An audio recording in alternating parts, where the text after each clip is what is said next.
Hello, good evening all of you. कैसे हो आप सभी लोग? मुझे लगता है सभी लोग अच्छे होंगे। ओके सर, आज इवनिंग में कैसे? ठीक है, देखिए कभी क्या है, 7 to 8 हमारी अगर इवनिंग क्लास हुआ करेगी। ओके, नेक्स्ट टाइम से अगर अगर 10 to 11 नहीं मिलते हैं मॉर्निंग में, तो हम कितने बजे मिला करेंगे? 7 से 8 में मिला करेंगे। ओके ठीक है। तो आज क्या डिस्कस करने वाले हैं? तो जैसा कि आपने थंबनेल और टाइटल में देख लिया होगा, आज हम डिस्कस करने वाले हैं लाइफ स्किल्स के बारे में। किसके बारे में? लाइफ स्किल्स के बारे में आज हम डिस्कस करने वाले हैं। तो जैसा कि मैं बताता हूँ हमेशा से, वैसे ही चलना है। अच्छा ये बताइए कितने लोगों ने बुक ले ली है? जो लोग देखिए इस यूट्यूब चैनल से वीडियोस देख रहे हैं या यहाँ से लर्निंग ले रहे हैं, देन मैंने बोला है कि आप वो बुक खरीद लीजिए। उससे क्या होगा कि आपका बेनिफिट होगा, आपको और ज़्यादा समझ में आएंगी चीज़ें, क्योंकि आपके पास वो चीज़ें पहले से भी होंगी। ओके, तो बुक को भी खरीद लीजिए। मैंने बताया मीशो और फ्लिपकार्ट पे अवेलेबल है, लिंक भी शेयर किया था, और बाकी पिन कमेंट करवा देंगे लिंक के लिए। तो आप वो ज़्यादा से ज़्यादा वो परचेज कीजिए वो बुक को। ओके, तो ठीक है, आज हम डिस्कस करेंगे लाइफ स्किल्स के बारे में। किसके बारे में? लाइफ स्किल्स के बारे में।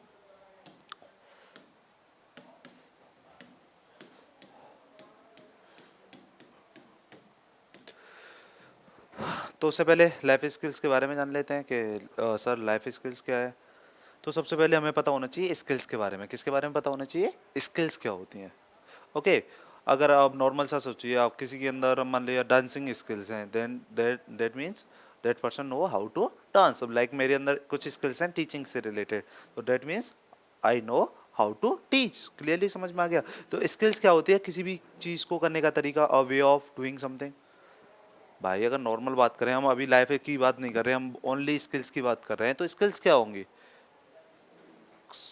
अ वे डूइंग समथिंग, या मान लीजिए किसी भी टाइप की स्पेस जिससे स्किल होंगे, उस तरीके को करने का तरीका, वो स्किल हो गई। जैसे teaching skills, that means a particular person know how to teach a way to do something, it is skill. Okay, clearly समझ में आ गया? अच्छा, इसे कोरिलेट करेंगे किससे? लाइफ से। लाइफ की स्किल क्या होंगी? ऐसी स्किल्स जो लाइफ को जीने में मदद करें। अरे जीवन होता है, जीवन, ये तो जीवन का मतलब क्या है? जब से पैदा हुए और जब तक मर नहीं जाओगे तब तक क्या चलने वाला है? एक प्रोसेस चलने वाली है, उसे क्या बोलेंगे? जीवन बोलते हैं, लाइफ बोलते हैं इंग्लिश में बोले तो।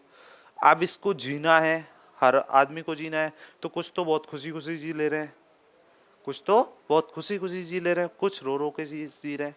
तो इसका मतलब क्या है कि उनके अंदर, जिन लोगों के अंदर लाइफ स्किल्स हैं, मतलब स्किल्स मतलब मेरे अंदर मान लीजिए life skills, that means I know how to live. मुझे कैसे जीना है अगर मुझे पता चल जाएगा, तो मैं अच्छी तरह जी पाऊंगा या नहीं जी पाऊंगा? भाई कंपैरिजन टू, मान लीजिए ऐसे आदमी से कंपैरिजन करूं जिन्हें लाइफ स्किल्स के बारे में नॉलेज ही नहीं है, और एक ऐसा आदमी जो विद लाइफ स्किल है, तो देना दोनों में अंतर करने में अंतर पता चलेगा कि लाइफ को जीने का दोनों का अलग अलग तरीका होगा। एक रोते रोते हुए जी रहा होगा, एक हंसते हंसते हुए जी रहा होगा, बिकॉज ऑफ लाइफ स्किल्स, क्योंकि उसके अंदर क्या थी? लाइफ स्किल्स थी। तो देखिए, अगर इसको एक वर्ड में डिफाइन करना हो तो लाइफ स्किल्स क्या है? अ वे हाउ टू लिव, एक तरीका जिससे जिया जाए। यही तो स्किल्स हो गई। अब बात कर लेते हैं, देखिए ये इंपॉर्टेंट क्या है, इसके फ्रूट्स क्या है, इस चैप्टर को पढ़ने के फायदा क्या है। सबसे पहले बात तो ये टीचिंग एग्जाम्स में पूछा जाता है। जैसे यूपी में सुपर टेट होता है। यूपी में सुपर टेट का मतलब हो गया कि सर जब आप सी टेट या यूपी टेट क्वालिफाई हो जाते हो, उसके बाद एक भर्ती निकलती है, उसमें जो एग्ज़ाम होता है उसे सुपर टेट बोला जाता है। कि चलिए पता चल गया। उसमें एक एक पूरा सिलेबस में दे रखा है क्या? Life skills. उसके भी 10 क्वेश्चन आते हैं, मतलब आउट ऑफ 150 10 क्वेश्चन आते हैं। कितने क्वेश्चन आते हैं? इन्हीं से जुड़े हुए 10 क्वेश्चन आते हैं। कितने में से? 150 क्वेश्चन में से। तो आप समझ जाइए, एक टॉपिक आपको 10 नंबर दिला सकता है अगर आप पढ़ते हो तो। 1 मिनट दीजिए मुझे। हेलो, मैं क्लास में हूँ, बाद में बात करता हूँ, ठीक है? चलिए, तो मैंने जो बात की, सॉरी फॉर डैट, हम बात कहाँ पे कर रहे थे? हम बात कर रहे थे लाइफ स्किल्स की, कि एग्जाम से रिलेटेड क्या फ़ायदा है सर। तो मैंने बताया सुपर टेट में 10 नंबर का लाइफ स्किल्स ही पूछा जाता है। क्या पूछा जाता है? लाइफ स्किल्स ही पूछा जाता है। तो वहाँ पे तो एग्जाम से तो रिलेटेड है ही, इंपॉर्टेंट है भाई क्वेश्चन, क्योंकि नंबर्स मिलने वाले हैं आपको। बट अगर आपके अंदर ये वाली लाइफ स्किल्स आ गई तो जीवन में जीने की कला आ जाएगी। क्या आ जाएगी? जीवन को जीने की कला आ जाएगी, स्किल्स आ जाएंगी। ओके चलिए, तो लाइफ स्किल का मतलब समझ में आ गया, a way how to live या a way doing something in a life, मतलब जिस तरीके से आप लाइफ में जो जीवन जियोगे वही तो आपकी लाइफ स्किल्स होंगे। अब इन्हें हम कैटेगरीज में बांटेंगे। क्या करेंगे? कैटेगरीज में बांट लेते हैं। ये हटा देता हूँ। ओके, तो हमारा पॉइंट क्या था? चैप्टर का नाम क्या है? Life skills. Okay, life skills से इतना समझ में आ गया सर, जीवन जीने के लिए जो स्किल्स की जरूरत है उसे क्या बोलेंगे हम? लाइफ स्किल्स बोलेंगे। अब इन्हें कैटेगरीज में बांट लीजिए। क्या करो? कैटेगरीज में बांट लो। तो कैटेगरी की बात कर रहे हैं, categories of life skills. Life skills clearly समझ में आ गया। तो कितनी कैटेगरी में बांटेंगे? तो there are 3 categories of life skills. कौन कौन सी सर, ये बता दीजिए। चलो लिखो। तो पहली कैटेगरी क्या है? पहली कैटेगरी है सोशल स्किल्स। क्या है? सोशल स्किल्स है। Okay sir. दूसरी स्किल की बात करें तो इमोशनल स्किल्स हैं। क्या है? इमोशनल स्किल्स हैं। नेक्स्ट की बात करें तो कॉग्निटिव स्किल्स हैं। क्या है? कॉग्निटिव स्किल्स हैं। तो मैंने बोला कि अगर हम बात करें how many categories of life skills, तो there are 3 categories of life skills. First one is, क्या बात कर रहे हैं हम? सोशल स्किल्स की बात कर रहे हैं। दूसरी की बात करें तो क्या बात कर रहे हैं हम? इमोशनल स्किल्स की बात कर रहे हैं। तीसरी की बात करें तो क्या क्या बात कर रहे हैं हम? कॉग्निटिव स्किल्स की बात कर रहे हैं। तो इसका मतलब हो गया कि एक आदमी को जीने के लिए सोशल स्किल्स की भी ज़रूरत है, इमोशनल स्किल्स की भी ज़रूरत है और कॉग्निटिव स्किल्स की भी ज़रूरत है। क्लियरली समझ में आ गया या नहीं आ गया भाई? चलिए ठीक है, तो मैं समझ में आ गया कि एक आदमी को जीने के लिए सोशल स्किल्स भी चाहिए, इमोशनल स्किल्स भी चाहिए और कौन सी स्किल्स चाहिए? कॉग्निटिव स्किल्स भी चाहिए। अब वन बाय वन एक दूसरे को एक्सप्लेन करते हैं। ओके चलो हटा लेते हैं। पहले डालेंगे सोशल स्किल्स। क्या डालेंगे? Social skills. तो डाल लीजिए, किसकी बात कर रहे हैं? Social skills. तो इतना पता चल गया कि अगर एक समाज में जीना है, किस में जीना है? एक आदमी है, मतलब मान लिया आप ह्यूमन हो, तो ह्यूमन क्या होता है? एक सोशल क्रीचर होता है या नहीं होता? ऐसा तो नहीं है कि आप पैदा हुआ एक ही कमरे में पूरी जीवन बिताना है, नहीं ना। उसे कहाँ पे जी, किससे इंटरेक्ट करना है? सोसाइटी से। किससे इंटरेक्ट करना है? दूसरे लोगों से। तो मतलब सोसाइटी से उसे इंटरेक्ट करना है, तो इसका मतलब उसके अंदर सोशल स्किल्स होनी चाहिए। क्या होनी चाहिए? सोशल स्किल्स होनी चाहिए। अब सोशल स्किल्स में कौन कौन सी स्किल होगी सर? देखो, एक तो कम्युनिकेशन स्किल होनी चाहिए। क्या होनी चाहिए? Communication skill. समझेंगे ये क्या होती है। दूसरी क्या होनी चाहिए सर? एम्पैथी होनी चाहिए उसके अंदर। क्या होनी चाहिए? एम्पैथी होनी चाहिए।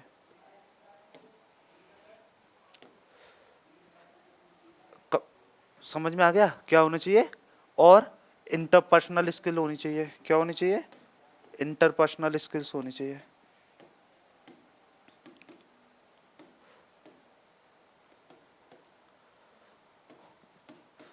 तो यहां से हमें कितनी स्किल्स मिल गई हैं लाइफ की? 3 तो मिल गई हैं।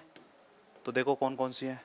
तो मैंने बताया कि अगर सोशल स्किल्स को और ज़्यादा तोड़ें तो वो there are 3 social skills for life. कौन कौन सी हैं? पहला कम्युनिकेशन स्किल्स। मान लीजिए एक आदमी है जिसकी कम्युनिकेशन स्किल्स बहुत बेकार हैं, तो क्या वो लोगों से इंटरेक्ट कर पाएगा?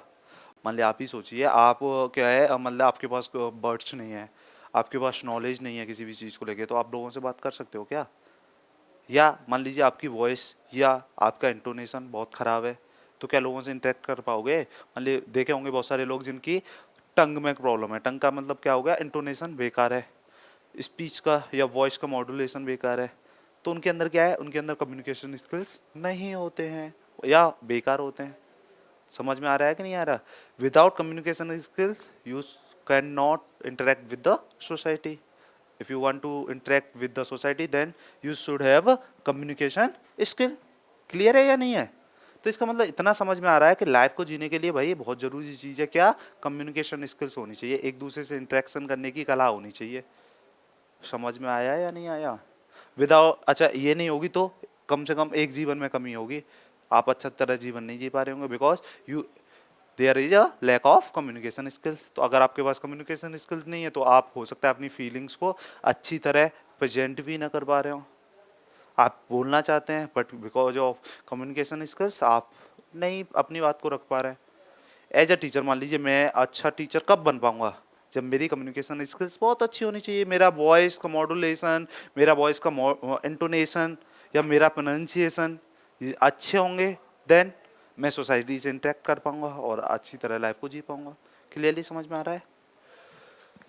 एम्पैथी क्या होती है सर, पहले एम्पैथी को समझ लीजिए। एम्पैथी का मतलब हो गया, देखिए दो वर्ड आपने सुने होंगे, एक सिंपैथी और एक एम्पैथी। एक तो वर्ड सुना होगा सिंपैथी, क्या सुना होगा? सिंपैथी। और एक सुना होगा एम्पैथी, दोनों में अंतर क्या है सर, समझते हैं? देखिए सिंपैथी होता है किसी से सहानुभूति रखना। क्या है सिंपैथी का? तो हिंदी मीनिंग होता है सहानुभूति रखना। मान लीजिए कोई परेशान है और हम उसके पास जा रहे हैं और बोल रहे हैं, सिंपैथी दिखा रहे हैं, मतलब सहानुभूति दिखा रहे हैं कि आपके साथ सही नहीं हुआ, ये सब गलत है और ये सब करते हुए, मतलब क्या कर रहे हैं हम, जब तक उसके पास हैं उसकी प्रॉब्लम को जान रहे हैं और देन हम उसे सहानुभूति दे रहे हैं, this it is sympathy. Sir empathy क्या होता है? एम्पैथी होता है, अगर एक सिंपल वर्ड बताऊं, किसी के दुख को फील करना। मान लीजिए कोई किसी का, ऐसे मान लीजिए किसी से मिले आप, उसका कोई मान लीजिए चाहने वाला खत्म हो गया है, आप उस दर्द को फील करें कि सिचुएशन में मैं कैसा होता, देन आप उस चीज को तब उसके साथ रिएक्ट करें, it is empathy for that person. मतलब समझ में नहीं आया, ऐसा दोबारा से समझा दिया। मान लीजिए किसी आदमी है, मतलब बोलते हैं ना दूसरे के जूते में पैर डाल के फील करना, इट इज एम्पैथी। जैसे मान लीजिए किसी के पास गए आप और उसके यहाँ चोरी हो गई है, आप एक तो बात है कि भाई भाई गलत हुआ, तो चोरी हो गई है, दुख हो रहा है तुम्हें, ओके ये सब हो गया, मैं that means I have sympathy for that person, okay.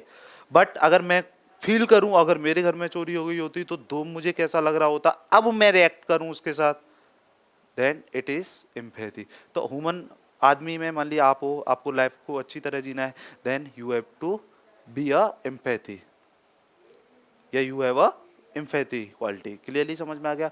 मतलब आप दूसरे के दुख में ये सोचते हो कि हाँ इसे कितना दुख हो रहा है इस पर्टिकुलर सिचुएशन में, देन इसका मतलब है आपके अंदर एम्पैथी है, आपके अंदर एम्पैथी वाली स्किल्स है, ओके। अगर ये होगी तो देन क्या करोगे, आप सोसाइटी के साथ अच्छी तरह बिहेव कर पाओगे। समझ में आ रहा है ना? आपको एक अच्छा आदमी बना के देगी है। नेक्स्ट है इंटरपर्सनल स्किल्स। सर ये क्या होता है? दो वर्ड सुने होंगे, इंटरपर्सनल और इंट्रापर्सनल। इंट्रा का मतलब क्या होता था? अपने आप को देखना। इंटर का मतलब दूसरे को जानना। If you have interpersonal skills that means you know how to check the other person ability. मतलब इंटरपर्सनल का मतलब हो गया जब आपको दूसरे को इवेल्यूएट करना आ रहा है। मान लीजिए किसी ने कोई बिहेव किया, हाँ ओके सर, अगर मैं उसकी वजह जान पा रहा हूँ, उसका ऑब्जेक्टिव्स क्या है, उसके पीछे एम क्या है उसका, या उसके पीछे कॉजेज क्या रहे हैं, तो मेरे अंदर कौन सी स्किल्स हैं? इंटरपर्सनल। मतलब मैं उसका भी नजरिया जान पा रहा हूँ, that means I have interpersonal skills. मान लिया हम दो अच्छे दोस्त थे, ओके अच्छी बात है, उसने कोई मतलब मुझे धोखा दिया, ऐसे मान लिया, या किसी और को धोखा दिया। धोखा इन द टर्म्स मान लिए हम दो दोस्त थे, अच्छी बात है, उसने उसे मतलब हम दोनों को कहीं साथ में जाना है, ओके, और उसने क्या किया लास्ट टाइम पे बोल दिया कि मैं नहीं जा रही, मैं नहीं जा रहा। तो अब इसका मतलब क्या हो रहा है? वो मैं नहीं जा रहा का मतलब क्या हो रहा है? आप गुस्सा किए जा रहे हो कि भाई क्यों नहीं जा रहा, तूने तो प्रॉमिस किया था। दैट अब बोल रहा है कि मेरी प्रॉब्लम ये है इसलिए नहीं जा रहा, देन दैट मीन्स आप उसके नज़रिए को जान पाए कि भाई क्यों नहीं जा रहा है ये। तो दैट मीन्स आपके अंदर क्या है? इंटरपर्सनल स्किल्स है, दूसरे को भी समझो, उसका बिहेवियर में चेंजेस क्यों आ रहे हैं, क्या ऐसे कॉजेज हैं, क्या ऐसी रीजंस हैं जिनकी वजह से ऐसे कॉजेज आ रहे हैं। अगर मैं दूसरे के बारे में एवेल्यूएट कर पा रहा हूँ that means I have interpersonal skills. Clearly समझ में आ रहा है या नहीं आ रहा है?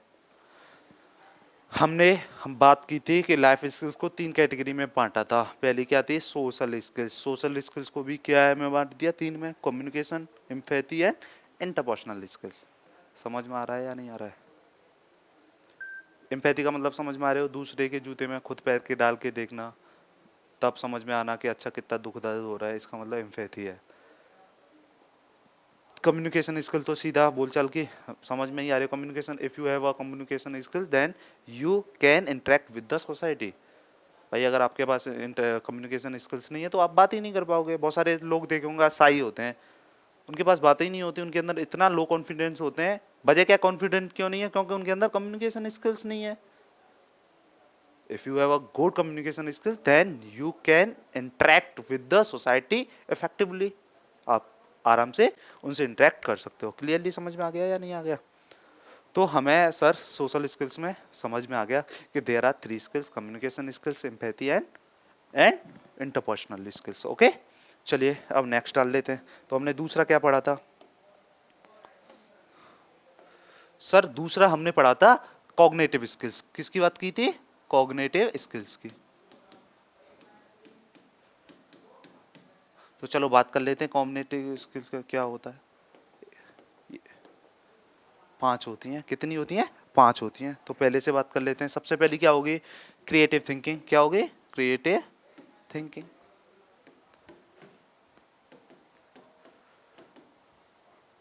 दूसरी क्रिटिकल थिंकिंग। Okay sir. तीसरी सेल्फ अवेयरनेस। क्या होगी? Self awareness. चलिए सर ये भी पता चल गया। नेक्स्ट होगी प्रॉब्लम सॉल्विंग। क्या होगी? Problem solving. ओके, अच्छा यहाँ जगह है, ऊपर है टीवी में? कहा क्या तक दिख रहा है? चलो एक इधर लिख लेते हैं। नेक्स्ट क्या होगी? Decision making. क्या होगी? Decision making. तो ऐसे करके क्या होगा? 1 2 3 4 5 दिख रहा है ना? हाँ दिख रहा है। और 1 2 3 4 5 ये कहाँ पर है? यहाँ पर है। ओके, तो अगर हम बात करें कि लाइफ की वो वाली स्किल्स जो किससे जुड़ी हुई हैं? कॉग्निटिव से जुड़ी हुई हैं। तो वो कितनी हैं? There are 5 skills of cognitive. Clearly समझ में आ गया? ओके सर, तो सबसे पहले क्या है? Creative thinking. सर ये क्या होती है? मान लीजिए एज अ पर्सन आप बहुत क्रिएटिव हैं, आप नया नया सोचते हैं। क्या कर रहे हो? आप नया नया सोचते हो। जैसे ओके आपके माइंड में प्लान्स चल रहे होते हैं, मतलब प्लान्स चल रहे हैं, इसका मतलब क्रिएटिव पर्सन हो आप। समझ में आ रहा है? If you have some plans for life, that means you have a या you are a creative person. Clearly समझ में आ रहा है या नहीं आ रहा है? भाई क्रिएटिव थिंकिंग कौन करेगा? जो कुछ नया चाहता है।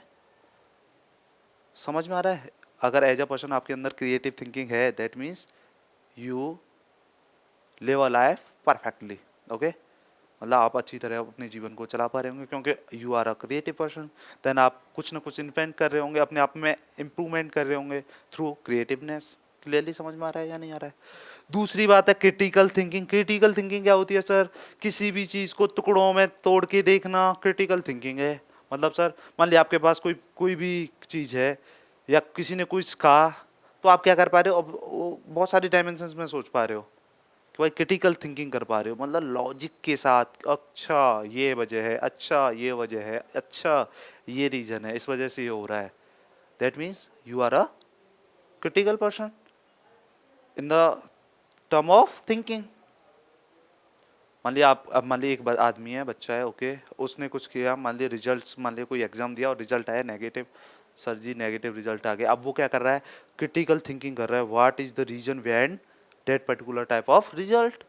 भाई नेगेटिव रिजल्ट आया ना, उसके पीछे रीजंस क्या रहे? मैं घूमने गया, ओके, मैं डोलता रहा, ओके, मुझे पढ़ना चाहिए था, उसकी जगह मैंने कुछ और किया। ये क्या कर रहे हो आप? क्रिटिकल थिंकिंग कर रहे हो। अगर एज अ पर्सन आप अपने आप को इवेल्युएट कर पाओ थ्रू क्रिटिकल थिंकिंग, देन क्या है? अपने आप में डेली लाइफ में आप इम्प्रूवमेंट कर रहे होंगे। क्या कर रहे होंगे आप? इम्प्रूवमेंट कर रहे होंगे। तो देखिए हमेशा याद रखिए, if you have a critical thinking then you grow in a life. अपनी लाइफ में आप ग्रो करने वाले हो अगर आप क्रिटिकल थिंकिंग रखते हो। बस क्या करना है? अपने आप को इंट्रोस्पेक्शन करना है, अपना अपने आप को देखना है। अच्छा मैं जो कर रहा हूँ वो सही कर रहा हूँ या नहीं कर रहा हूँ? अच्छा इसके फ़ायदे क्या हैं? अच्छा इसके नुकसान क्या हैं? मान ली कोई भी काम करने से पहले आप उसके फ़ायदे और नुकसान को इवेल्युएट करते हो, that means you have a critical thinking. Clearly समझ में आ रहा है नहीं आ रहा है? तो बहुत ज़रूरी है लाइफ के लिए। अच्छा सेल्फ अवेयरनेस ये क्या होती है सर? सेल्फ अवेयरनेस का मतलब समझ में आ रहा है? दूसरा कोई धक्का थप्पड़ दे के नहीं समझा रहा, खुद से ही पहले ही समझ में आ रहा है। इसका मतलब क्या है? आपके अंदर सेल्फ अवेयरनेस है।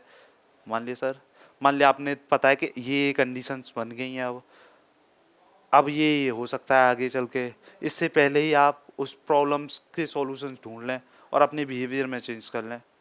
तो क्या है इसका मतलब, आप सेल्फ अवेयर हो, मतलब किसी दूसरे को बताना नहीं पड़ रहा भाई अब ये मत कर, तू पढ़ाई का टाइम है अब पढ़ ले तू, ऐसा किसी और को नहीं बताना पड़ रहा, खुद से ही अवेयर हो गए हो, सेल्फ अवेयरनेस है। या किसी भी काम को लेके मान लीजिए सिचुएशंस चेंज हुई, मान लिया आप कहीं जा रहे थे, ओके, या मान लीजिए आप कहीं जाने वाले थे और बादलों की आवाज आई, ओके, और आपने पहले से ही छाता लेके रख लिया, क्या है आप अवेयर हो, सेल्फ अवेयर हो, किसी ने कहा नहीं कि बूंद थोड़ी गिरी क्या तब छाता निकाला, नहीं, आपको पता है कि कभी भी बारिश आ सकती है और आप छाता लेके जा रहे हो, then that means you are self awareness person, okay. या मान लीजिए घर की ऐसी सिचुएशन बनी, अब आपको पता है कि यहाँ रहना ठीक नहीं है, देन आप पहले से ही वहाँ से जाना बंद कर दिया आपको, इसका मतलब क्या, आप सेल्फ अवेयर हो। जो फ्यूचर में कंडीशंस बन सकती हैं किसी भी चीज़ को लेके, आपने उन चीज़ों को पहले ही सोच रखा है और उसके बेसिस पे आपने पहले ही डिसीजंस ले लिए हैं जिनसे उन प्रॉब्लम से बचा जा सके। तो इसका मतलब क्या है, आपके अंदर सेल्फ अवेयरनेस वाली स्किल है। अगर ये वाली स्किल्स है that means you have a nice person. Nice नहीं कहेंगे, मतलब इसका मतलब ये हो गया, अगर आपके अंदर सेल्फ अवेयरनेस वाली क्वालिटी है या स्किल है, दैट मीन्स आप जब जो लाइफ जिएंगे देन वो अच्छी तरह जी लेंगे, बिकॉज बहुत सारी प्रॉब्लम से बच जाएंगे due to self awareness, okay. Next है प्रॉब्लम सॉल्विंग। तो बहुत सारे लोग देखे होंगे लाइफ में प्रॉब्लम से भागते हैं, काम इसलिए नहीं करते क्योंकि समस्याओं से भागने से काम नहीं चलता है। अगर कोई समस्या आ रही है तो उससे तोड़ो फोड़ो जोड़ो और फिर एक रिजल्ट पे पहुंचो। भाई कोई प्रॉब्लम है कि ठीक है प्रॉब्लम है ना, ओके, इसके सॉल्यूशंस क्या क्या हो सकते हैं, अगर ये समस्या है तो इसके प्रोबेबल सॉल्यूशंस क्या हो सकते हैं, इस पे बात कीजिए, इसके बारे में सोचिए। एज अ पर्सन आप अगर प्रॉब्लम सॉल्वर हो दैट मीन्स आप प्रॉब्लम से भागोगे नहीं, अगर भागोगे नहीं तो प्रॉब्लम्स का आगे आके सामना करोगे, और जब तक फोड़ेंगे नहीं तब तक छोड़ेंगे नहीं, वो वाला है ना, तो उस प्रॉब्लम को तोड़ दोगे। और बहुत सारे लोग इसलिए काम नहीं करते क्योंकि चीज़ें प्रॉब्लम्स आएंगी। देखिए अगर आगे सबको पता है, अगर आप ठहरे हुए हो दैट मीन्स आप कुछ भी नहीं आया, मान लीजिए रोड पे जा रहे हो, समस्याएं कब आएंगी, जब आगे बढ़ते रहोगे तभी तो समस्या आएंगी। अगर आप एक जगह पे बैठे हुए तो कोई समस्या आ रही है नहीं ना, पहले निकलना पड़ेगा बाहर, तब समस्या आएंगी, तब उन सब समस्याओं से को दूर करते हुए आगे बढ़ना है। इसका मतलब जिस आदमी के माइंड में प्रॉब्लम सॉल्विंग चलती है ना, उसे बस ये दिख रहा है अच्छा ये काम है इसमें ये प्रॉब्लम्स आने वाली हैं और इसके ये सॉल्यूशंस हैं, ओके ये वाला काम है ये ऐसे होना है ऐसे होना है ऐसे होना है और ये वाली प्रॉब्लम्स आएंगे इनके लिए मैं ये सब करूँगा। तो इसका मतलब क्या है, आदमी के माइंड में प्रॉब्लम सॉल्विंग वाली स्किल है। क्या है, प्रॉब्लम सॉल्विंग वाली स्किल है। तो प्रॉब्लम से भागना नहीं है। जैसे सी टेट वाले बच्चों के लिए बात कर लेते हैं, 2-3 बार फेल हो चुके हैं, मतलब उनके लिए सी टेट क्या बन गया, एक प्रॉब्लम। अब वो क्या कर रहे हैं, भाग रहे हैं या फॉर्म ही नहीं भर रहे या पढ़ना भी बंद कर दिया है। तो इसका मतलब क्या है, आपके अंदर प्रॉब्लम सॉल्विंग है ही नहीं। तो आपको क्या करना है, अब देखना है कि अच्छा मैंने क्या क्या गलतियां की, ओके ये गलतियां थी, मैं पढ़ा नहीं या पढ़ा भी तो कुछ गलत टीचर से पढ़ लिया, अब मुझे सही इन्फॉर्मेशन मिल रही है, ठीक है मैं अब अच्छी तरह मेहनत करूंगा और मैं आराम से निकल सकूँ। देखो if you have a good IQ that means आप अगर आप यहाँ तक पढ़े हो इसका मतलब IQ तो ठीक है, नहीं तो पहले ही स्कूल से बाहर ही निकाल दिए जाते। भाई अब तक कुछ पढ़ते पढ़ते पास होके आए हो, कुछ तो लिखा है तभी तो पास हुए हो, यहाँ तक पहुँचे हो, सीटेट के लिए एग्जाम दे रहे हो, तो इसका मतलब आप अब एफर्ट्स नहीं डाल रहे, तब डाले थे तो पास हो गए थे, अब नहीं डाल रहे हो तो इसका मतलब फेल हो रहे हो, रिजल्ट नेगेटिव आ रहा है। तो आपको बस एफर्ट्स डालने हैं। तो जो आदमी प्रॉब्लम से भागता नहीं है वो लाइफ को अच्छी तरह जी लेता है, और जो लोग प्रॉब्लम से भागते हैं इसका मतलब वो लाइफ को अच्छी तरह नहीं जी सकते। नेक्स्ट है डिसीजन मेकिंग। ये बहुत जरूरी है। किसकी बात कर रहे हैं हम, डिसीजन मेकिंग। जिस आदमी में या जिस औरत में डिसीजन मेकिंग वाली स्किल नहीं होती ना, वो लाइफ में आगे अचीव नहीं कर सकता। उसकी वजह क्या है कि उसके डिसीजन दूसरे लोग डिसाइड कर रहे हैं। भाई जब आप अपने डिसीजन नहीं ले सकते या फिर अपने डिसीजन लेने में बहुत सारे लोगों को इन्वॉल्व करेंगे, देन आप कंफ्यूजन की स्टेजेस में चले जाओगे। अगर आपके अंदर डिसीजन मेकिंग वाली एबिलिटी है दैट आप क्विक डिसीजन लोगे, ओके ये करना है, ओके ये करना है, तो कैसे करना है, क्यों करना है, ओके खत्म। अब अभी क्या है, आप पता ही नहीं चल रहा क्या करना है, किसी ने बोला फोन करके अरे ये कर ले तो आप वो करने बैठ गए, किसी ने बोला ओके ये कर ले तो ये बैठ गए। इसका मतलब you don't have a ability of decision making. आपके निर्णयों को कोई दूसरा तय करे, इसका मतलब आपके अंदर निर्णय लेने की कैपेबिलिटी नहीं है, क्षमता नहीं है। यही तो हो गया। अगर क्षमता नहीं है तो देन आप अपनी लाइफ को अच्छी तरह नहीं जी पाओगे, क्योंकि जब जो डिसीजन लेना चाहिए था आप नहीं ले पाओगे। बिल्कुल सही है बोल रहे हैं। मान लीजिए अगर आपके अंदर डिसीजन मेकिंग नहीं है तो जो डिसीजन जब लेना चाहिए था आपने नहीं लिया, उसकी वजह से क्या है, बहुत सारी प्रॉब्लम्स और फेस करनी पड़ेंगी। तो एक आदमी और एक औरत होते हुए मतलब हो, अगर ह्यूमन बींग्स हो, देन आपके अंदर डिसीजन मेकिंग होनी चाहिए। ओके मैं ये डिसीजन ले रहा हूँ, क्यों ले रहा हूँ, क्या प्रॉफिट्स हैं क्या लॉसेज हैं मुझे पता है, बट मैं ये डिसीजन ले रहा हूँ। ओके गलत होता है सही होता है वो ठीक है, बट आपके अंदर एबिलिटी तो है, आप डिसीजन मेकिंग तो कर पा रहे हैं। तो क्लियरली पता चल गया। कॉग्निटिव स्किल्स की बात करें तो there are 5 skills of cognitive. तो लाइफ स्किल्स में क्रिएटिव थिंकिंग थी, क्रिटिकल थिंकिंग थी, सेल्फ अवेयरनेस थी, प्रॉब्लम सॉल्विंग थी एंड डिसीजन मेकिंग थी। ओके क्लियरली समझ में आ गया। Okay sir. अब तीसरी लास्ट थी इमोशनल स्किल्स। कौन सी थी? Emotional skills. इमोशनल स्किल ये बहुत खतरनाक है आज के टाइम पे। अगर जिस आदमी में नहीं होती तो वो हिल रहा होता है। समझते हैं क्या है इमोशंस स्किल का मतलब? हो गया पहला है how to control your emotion, how to control on emotion अपने। ओके दूसरा क्या है? How to cope stress.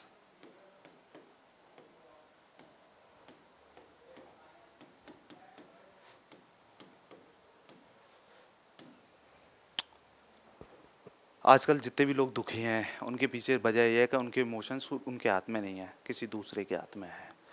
अगर आपने अपने इमोशंस किसी दूसरे को पकड़ा रखे हैं दैट मीन्स आप जीवन में कभी खुश हो ही नहीं सकते।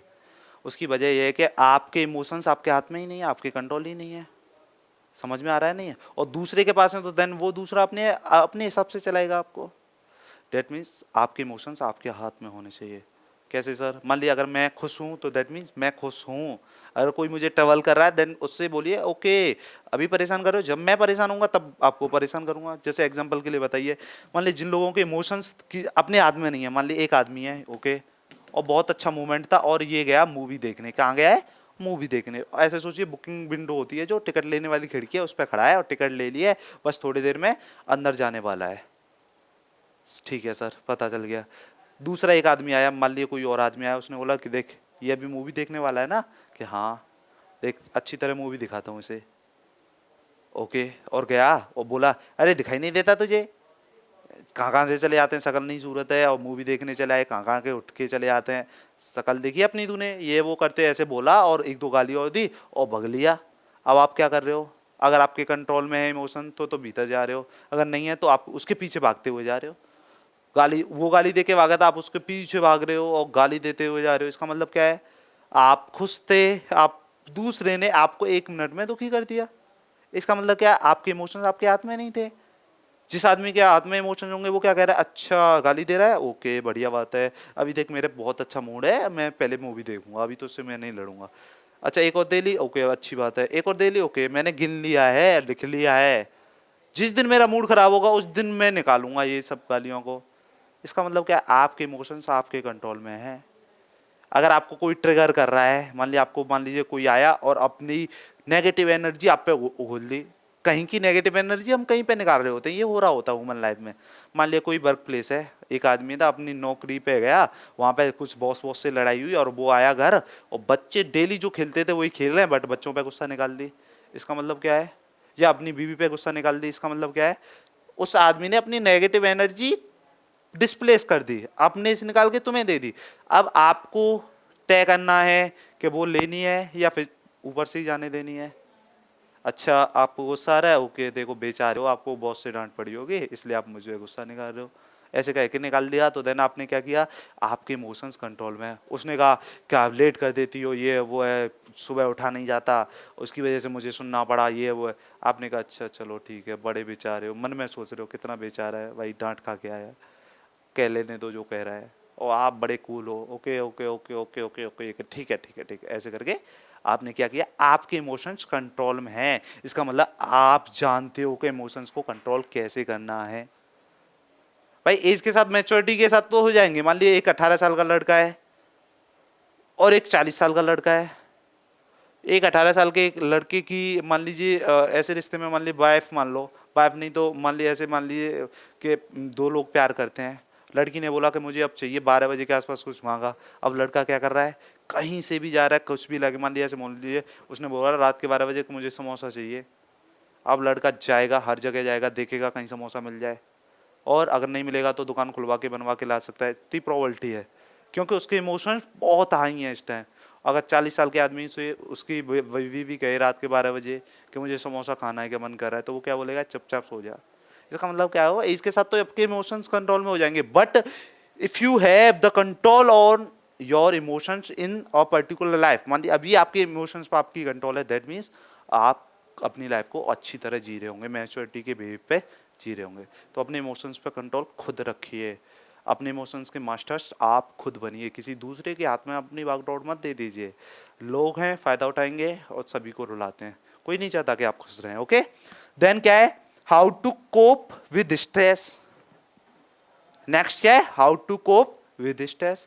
ये बहुत बड़ी कला है, अगर आपको स्ट्रेस को झेलना आ गया तो दैट मीन्स आप लाइफ को अच्छी तरह जी रहे होंगे। मतलब कोप क्या करना है, मतलब कम से कम स्ट्रेस, मान लीजिए कोई काम है नहीं हो पा रहा, तो पहले तो आप प्रॉब्लम सॉल्विंग कर रहे हैं, मानिए ओके ओके ये प्रॉब्लम सॉल्यूशन, मतलब उस स्ट्रेस से बच जाएं, कोप कर लें उस स्ट्रेस को, तो आप अपनी अच्छी तरह से लाइफ जी पाएंगे। क्लियरली समझ में आ गया? ओके, तो टोटल मिला के हमने कितनी स्किल्स की हैं, 10। कितनी की हैं, 10। तो अकॉर्डिंग टू WHO, किसकी बात कर रहे हैं, अकॉर्डिंग टू WHO। WHO का मतलब समझते हो, वर्ल्ड हेल्थ ऑर्गेनाइजेशन। क्या है, world, W for world health organization, इसके हिसाब से 10 कोर लाइफ स्किल्स हैं। कोर मतलब मेन लाइफ स्किल्स हैं, ओके, जो हमने पढ़ी थी अभी। कौन कौन सी सर, तो 10 के भी नाम एक साथ लिख देते हैं, पहले उन्हें 3 कैटेगरी में बांट दिया था हमने। ओके, तो देखो, तो सबसे पहले ले लेते हैं किसको, सोशल वालियों को। तो सबसे पहले क्या थी, communication skills. If you have communication skill then you can live a life amazing. Communication skills की बात कर रहे थे। ओके, नेक्स्ट किसकी बात कर रहे थे, इंटरपर्सनल स्किल्स की बात कर रहे थे, इंटरपर्सनल स्किल्स की बात कर रहे थे। ओके, देन किसकी बात कर रहे थे, एम्पैथी की बात की थी हमने, किसकी बात की थी, एम्पैथी की बात की थी। तो 3 को मिला के कौन सी कैटेगरी में चला गया था, सोशल स्किल्स में। फिर देन हमने क्या किया था, डिसीजन मेकिंग की बात की थी, किसकी बात की थी, डिसीजन मेकिंग की बात की थी। ओके सर, और क्या बात की थी, सेल्फ अवेयरनेस की बात की थी। ओके, तो ये 5 हो गए इधर, ठीक है, 5 को इधर लिख लेते हैं। हमने प्रॉब्लम सॉल्विंग की बात की थी, किसकी बात की थी, प्रॉब्लम सॉल्विंग की बात की थी। ओके सर, ओके, हमने क्रिटिकल थिंकिंग की बात की थी, किसकी बात की थी, क्रिटिकल थिंकिंग की बात की थी। और हमने क्या किसकी बात की थी, क्रिएटिव थिंकिंग की बात की थी, किसकी बात की थी, क्रिएटिव थिंकिंग की बात की थी। और लास्ट में 2 किसकी बती थी, इमोशनल स्किल्स थी। तो क्या था, कंट्रोल ओन इमोशंस। अगर आप अपने इमोशंस को, गुस्से को, सब को कंट्रोल में रख, मान लिया आपको गुस्सा आ रहा है, बहुत तेज गुस्सा आ रहा है, बस अब मुंह बंद रखिए, सब चीज़ ठीक हो जाएगा। क्योंकि गुस्सा तो अब सबको पता है कि जाने वाला है, अभी आ रहा है, थोड़ी देर में जाने वाला है, बट जो मुंह से निकल गया वो लौट के नहीं आने वाला है। तो जब गुस्सा है बस क्या करो, मुंह बंद रखो, जीभ से मत कुछ बोलो, चीज़ें बिगड़ेंगी नहीं, आप अच्छी तरह लाइफ को जी पाओगे। मान लिया एक आदमी को गुस्सा आया, बहुत गुस्सा आया आपको, आपने सुना दिया उस आदमी को, इसका मतलब क्या, आपने अपने लिए प्रॉब्लम्स बढ़ा ली हैं। तो अच्छा आदमी क्या है, वही आदमी है जो गुस्सा है और मुंह को चुप रखे। बस क्या करना है, गुस्सा आ रहा है ठीक है, ओके, इस आदमी ने ये किया है, बस अंदर रखना है, पार नहीं आने देना है, तो आप बहुत सारी प्रॉब्लम से खुद ही बच जाओगे। और फिर नेक्स्ट क्या था, cope with stress, how to cope with stress. तो देखिए 10 ये लाइफ स्किल्स हैं, क्या है,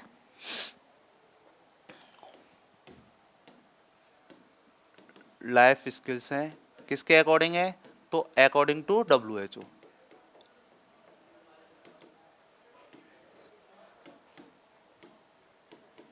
वर्ल्ड हेल्थ ऑर्गेनाइजेशन। ओके, चलो तो इसे समराइज कर देते हैं। ओके, तो हमने देखिए हमने बात की थी लाइफ स्किल्स की। स्किल्स क्या होती हैं? अ वे टू डू समथिंग, मतलब किसी चीज़ को करने का तरीका क्या होती है? स्किल होती है। अब उसे लाइफ के साथ जोड़ेंगे तो जीवन जीने की कला लाइफ स्किल्स हो गए।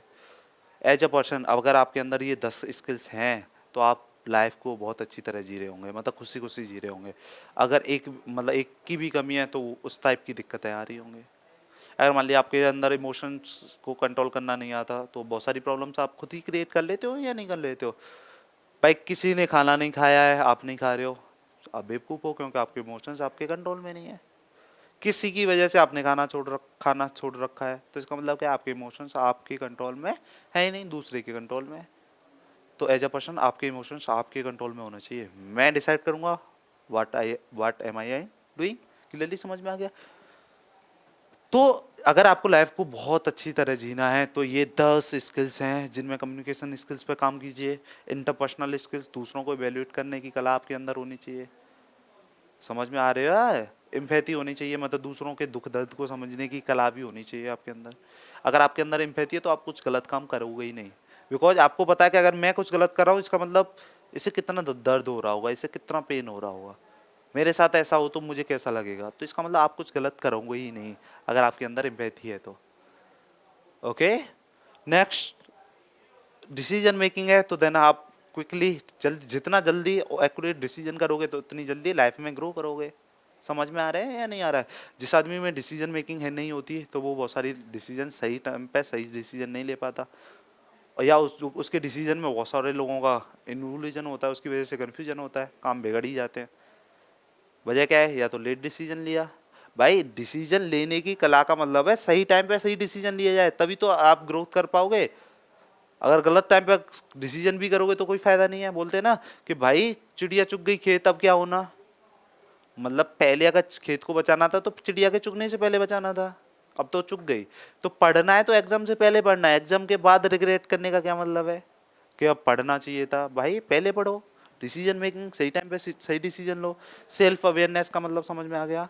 आप फ्यूचर की चीज़ों से घटने होने वाले कॉजेज को पहले ही अवेयर हो उनसे, तो आप अपने problem solving, then if you have a quality of problem solving then that means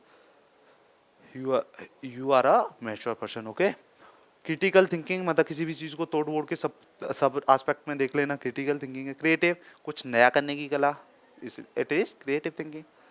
अगर बात करें कंट्रोल इमोशंस के बारे में मैंने बता दिया, और हाउ टू मैनेज या कोप विथ स्ट्रेस। ओके, तो चलिए आज के लिए इतना ही रखेंगे। और लाइफ स्किल्स मैंने बताया सुपर टेट में 10 नंबर का पूछा जाता है, तो वहाँ के लिए तो बहुत इंपॉर्टेंट टॉपिक है ये। बाकी अपने जीवन के लिए भी बहुत इंपॉर्टेंट टॉपिक है। अपने इन 10 स्किल्स को अपने अंदर लेके आइए, आप जीवन को अच्छी तरह जी लेंगे। ओके, चलिए thank you all of you, आज के लिए इतना ही रखते हैं, बाय।